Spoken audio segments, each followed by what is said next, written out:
और आपको सीधे ले चलते हैं बिहार के फारबिसगंज, जहां पर पीएम मोदी एक जनसभा को संबोधित कर रहे हैं। आज जीरो, शून्य, एक भी नहीं बना। क्या आप जानते हैं 15 साल के जंगल राज में बिहार में कितने टूरिस्ट सर्किट विकसित हुए? कितने टूरिस्ट सर्किट विकसित हुए? जरा जोर से बताइए, कितने विकसित हुए? जीरो, शून्य, नील बटे सन्नाटा। क्या आप जानते हैं 15 साल के जंगल राज में बिहार में मेरे नौजवानों को खेलकूद के लिए, मेरी बेटियों को खेल कूदने के लिए कितने स्पोर्ट्स कॉम्प्लेक्स डेवलप हुए? कितने डेवलप हुए? कितने डेवलप हुए?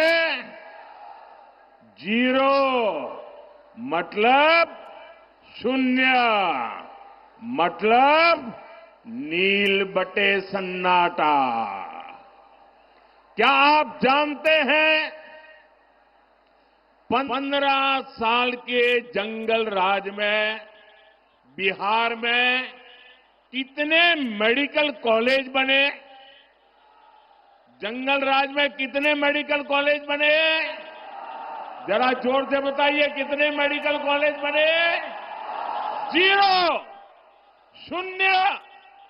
साथियों, जंगल राज के उन 15 सालों में न बिहार में एक भी आईआईटी आई, ना ही आईआईएम आया, ना ही एक भी नेशनल लॉ यूनिवर्सिटी की स्थापना यहां हुई। पूरी एक पीढ़ी का नौजवान देखिए, पूरी एक पीढ़ी का भविष्य आरजेडी के नेता खा गए दोस्तों। साथियों, एनडीए की सरकार में नीतीश जी ने बहुत मेहनत से बिहार को जंगल राज से बाहर निकाला है। 2014 में डबल इंजन की सरकार बनने के बाद बिहार के विकास में नई तेजी आई है। पटना में आईआईटी खुली है, बोधगया में आईआईएम खुला है, पटना में एम्स खुला है, दरभंगा एम्स का काम तेज गति से चल रहा है। अब बिहार में नेशनल लॉ यूनिवर्सिटी भी है, भागलपुर में ट्रिपल आईटी भी है। बिहार में एक नहीं, दो नहीं, बल्कि 4 सेंट्रल यूनिवर्सिटी भी स्थापित की गई है। साथियों, एनडीए सरकार में गंगा पर 4 बड़े पुल बनाए गए हैं। वीर कुंवर सिंह सेतु, जेपी सेतु, श्री कृष्ण सिंह सेतु, ओंटा सिमरिया सेतु, इसके अलावा महात्मा गांधी सेतु की पूरी तरह मरम्मत करके नया स्टील ब्रिज बनाया गया है। इसके अलावा गंगा जी पर 8 नए पुलों को बनाने का काम तेजी से चल रहा है। कोसी नदी पर भी 3 पुल नए बनाए गए हैं और 3 नए पुल बनाने पर काम चल रहा है। हमारी सरकार ने बिहार के लिए 7 एक्सप्रेसवे मंजूर किए हैं, जिनमें से एक का काम तो पूरा भी हो गया है। साथियों, यहां सीमांचल में भी आधुनिक इंफ्रास्ट्रक्चर का निर्माण किया जा रहा है। फारबिसगंज और दरभंगा के बीच रेल कनेक्टिविटी के लिए 90 साल इंतजार करना पड़ा। 90 साल, 3 पीढ़ी को इंतजार करना पड़ा। अब कई सालों बाद फारबिसगंज और सहरसा भी आपस में कनेक्ट हो गए हैं। गोरखपुर सिलीगुड़ी एक्सप्रेसवे से तो इस क्षेत्र की तस्वीर बदलने वाली है। ये सारा उदाहरण बताते हैं कि बिहार का विकास अगर कोई कर सकता है तो एनडीए कर सकता है। भाजपा के साथ पूरी एनडीए की टीम मिलकर के कर सकती है साथियों।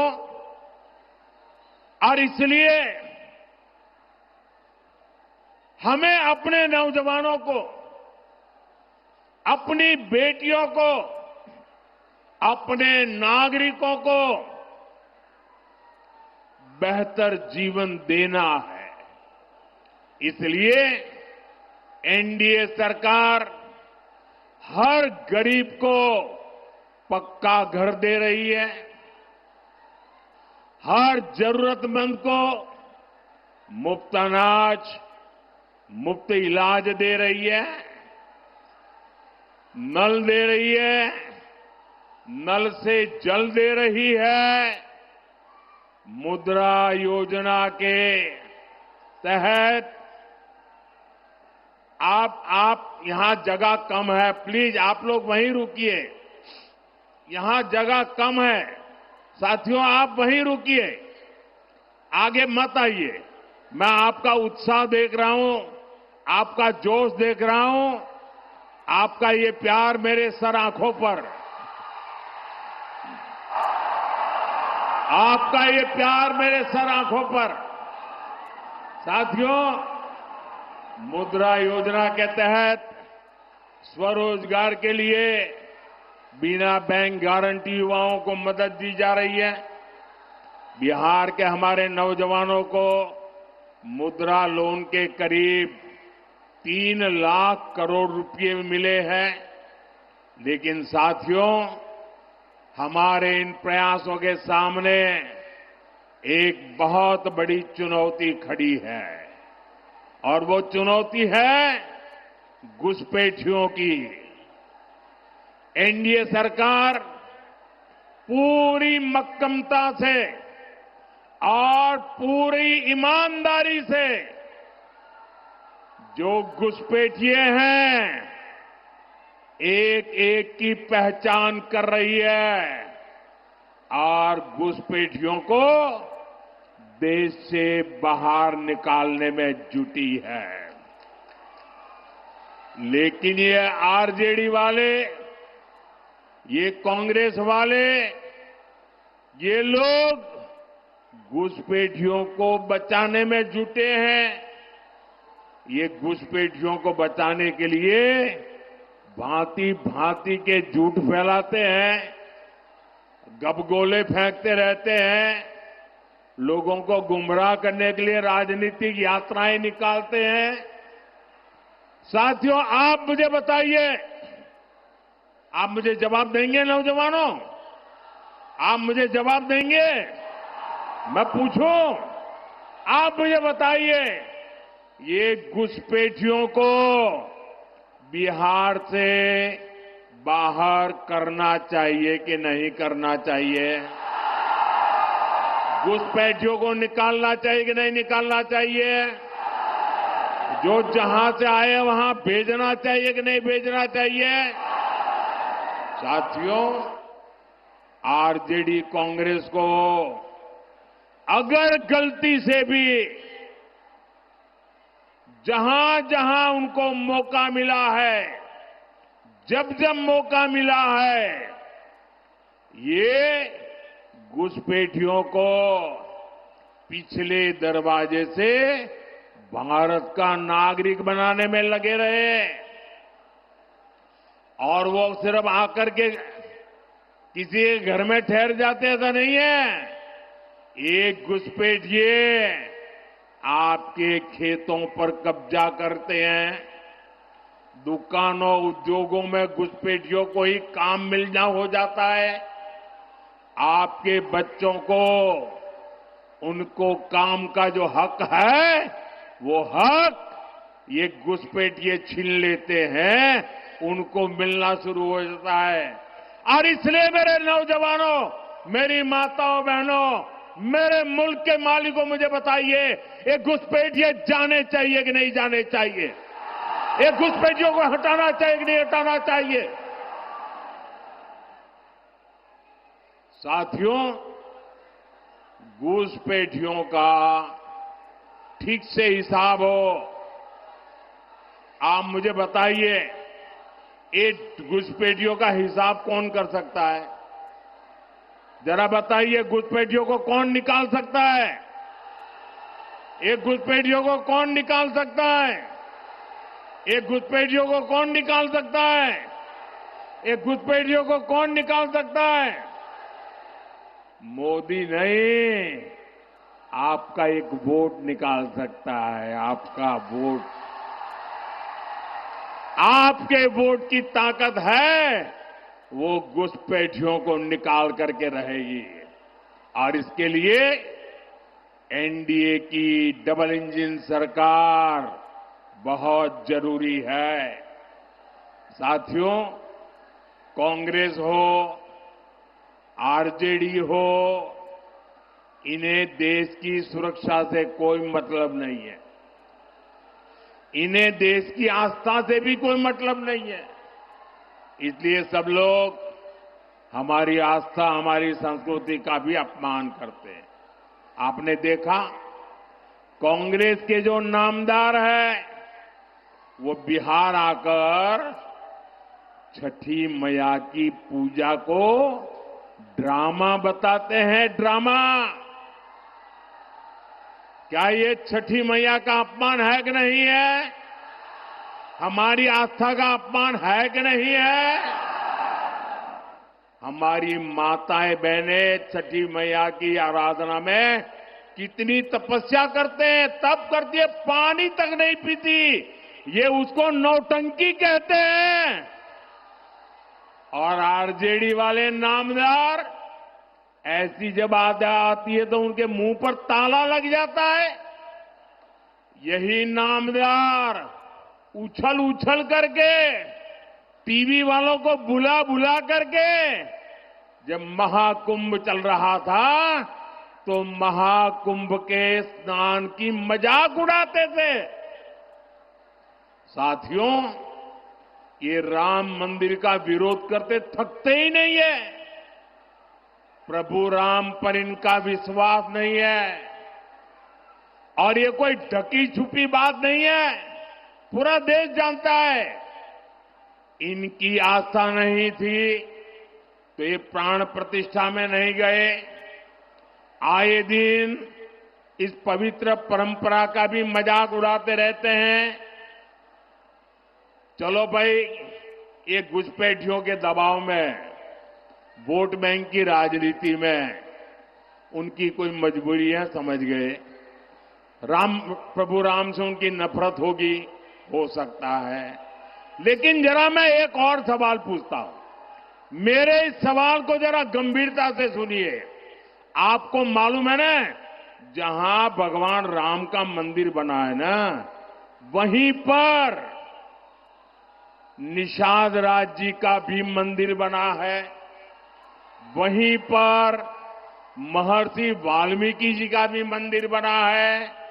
वहीं पर माता शबरी जी का भी मंदिर बना है। ये जरा कांग्रेस आरजेडी वालों को मैं पूछना चाहता हूं कि भाई, तुम्हें राम से गुस्सा है? अरे राम जी के पास मत जाना। अरे वहां निषाद राज है, जरा वहां तो मत्था टेक के आ जाओ। वहां वाल्मीकि जी है, अरे वहां तो मत्था टेक के आ जाओ। वहां माता शबरी है, अरे वहां तो चरण छू के आ जाओ। इनको निषाद राज से, महर्षि वाल्मीकि जी से, माता शबरी से भी ऐतराज है। इससे पता चलता है कि ये लोग दलितों, पिछड़ों से कितनी नफरत करते हैं।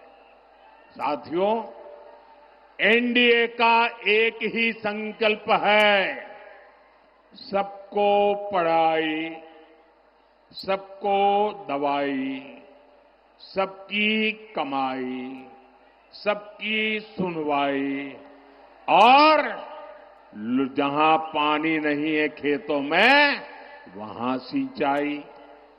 एनडीए सरकार में इसी मंत्र पर चलते हुए हम कोसी और मेची नदी को जोड़ रहे हैं। हजारों करोड़ रुपए की योजना बनाई गई है। लक्ष्य यही है कि बाढ़ की चुनौती कम हो और किसानों को सिंचाई की सुविधा मिल सके। साथियों, यहां बहुत बड़ी मात्रा में दाल उगाई जाती है। हमारी सरकार ने दलहन किसानों के लिए बहुत बड़ी योजना बनाई है। इससे दलहन किसानों को बहुत लाभ होगा। अब तो आपकी सेवा में नया राष्ट्रीय मखाना बोर्ड भी है। ये मखाना की खेती को नई बुलंदी देने वाला है। साथियों, यहां इस क्षेत्र में जूट की भी काफी खेती होती है। जूट किसानों के लिए जितना हमारा सरकार कर रही है उतना पहले कभी नहीं हुआ। आरजेडी कांग्रेस के दौर में एक समय ऐसा भी था जब जूट किसानों को 1 क्विंटल जूट के 1000 रुपये भी नहीं मिलते थे। ये एनडीए सरकार है जिसने आपके हितों का ध्यान हमेशा रखा। आज 1 क्विंटल जूट एमएसपी 5,600 रुपये से ज्यादा हो गया चुका है। 5,600। उस समय 1,000 भी नहीं होता था। साथियों, जब केंद्र में आरजेडी और कांग्रेस की सरकार थी तब उन्होंने जूट किसानों को एमएसपी के रूप में सिर्फ 400 करोड़ रुपए दिए, जबकि एनडीए सरकार अभी तक 1300 करोड़ रुपए से ज्यादा किसानों को दे चुकी है। इसका बड़ा फायदा बिहार के जूट किसानों को हुआ है। साथियों, हमारी सरकार माताओं बहनों की कमाई और दवाई के लिए भी अनेक कदम उठा रही है। मुख्यमंत्री महिला रोजगार योजना इसका सशक्त उदाहरण है। इसके तहत बिहार की 1,40,00,000 बहनों के खाते में 10-10 हजार रुपये पहुंच चुके हैं। माताएं बहनें जरा ताली बजा करके मुझे बताइए, ये अच्छा हुआ है कि नहीं हुआ है? आपको ताकत मिली है कि नहीं मिली है? और हमने वादा किया है जो भी इस पर से कोई काम धंधा शुरू करेंगे उनको आगे सरकार बनने के बाद फिर से पैसा मिलने वाला है। करेंगे ना? हमें बिहार को आगे बढ़ाना है, करेंगे ना? बिहार एनडीए ने फिर से सरकार बनने के बाद इस योजना का दायरा बढ़ाने की घोषणा की है।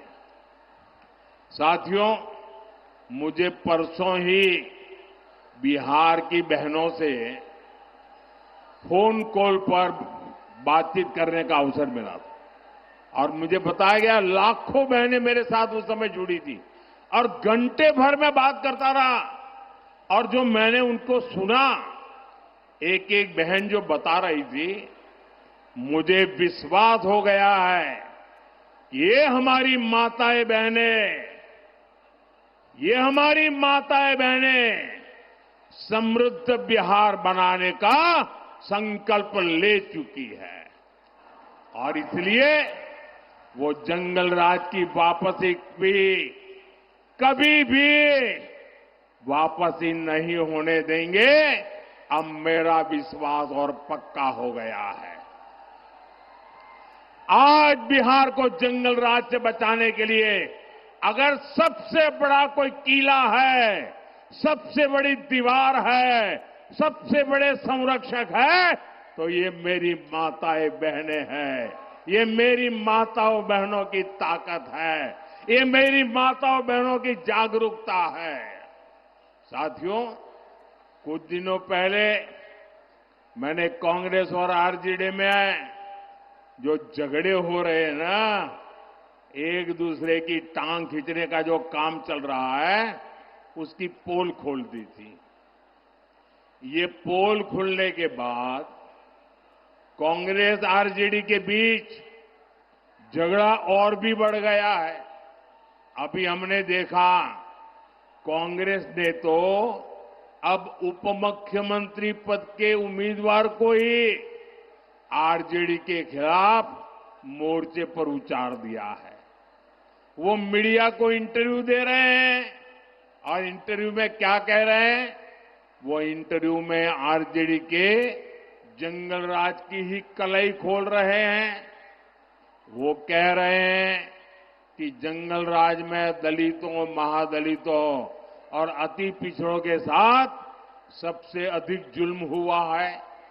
साथियों, अभी तो ये शुरुआत है। चुनाव परिणाम आने दीजिए।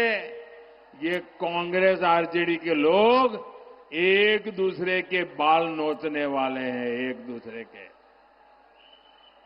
साथियों, अररिया में 11 नवंबर को मतदान है। आपको मेरा एक काम करना है। करेंगे? मेरा एक काम करेंगे? पक्का करेंगे? अभी आपके पास 3-4 दिन बचे हैं। घर घर जाकर के बताना कि अपने मोदी जी आए थे। बताएंगे? बताएंगे? और कहना कि मोदी जी ने आपको प्रणाम भेजा है। मेरा प्रणाम पहुंचा देंगे, हर घर में पहुंचा देंगे। दूसरा भी एक काम करना है। छठ महापर्व के लिए जो लोग बाहर रहते वो गांव में वापस आए हैं, उनको कहना कि मोदी जी ने कहा है कि अगर आपका यहां वोट है तो जाने की जल्दी मत करना, वोट देकर के ही जाना। करेंगे? साथियों, आपके उत्साह से पक्का है इस बार एनडीए की रिकॉर्ड विजय होने वाली है।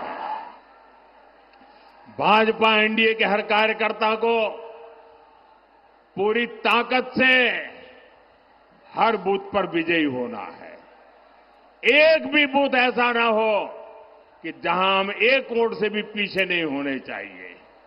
और भाइयों बहनों, जब चुनाव का नतीजा आ जाएगा तो दही चूड़ा और मखाना की खीर के साथ हमें एनडीए की रिकॉर्ड विजय का उत्सव मनाना है।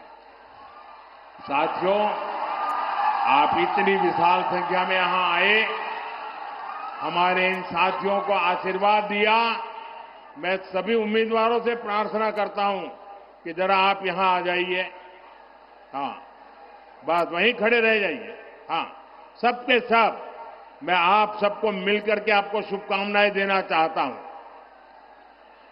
आप सब भारत मां की जय बोल करके इनको आशीर्वाद दीजिए। भारत माता की, भारत माता की, भारत माता की, भारत माता की। बहुत बहुत धन्यवाद।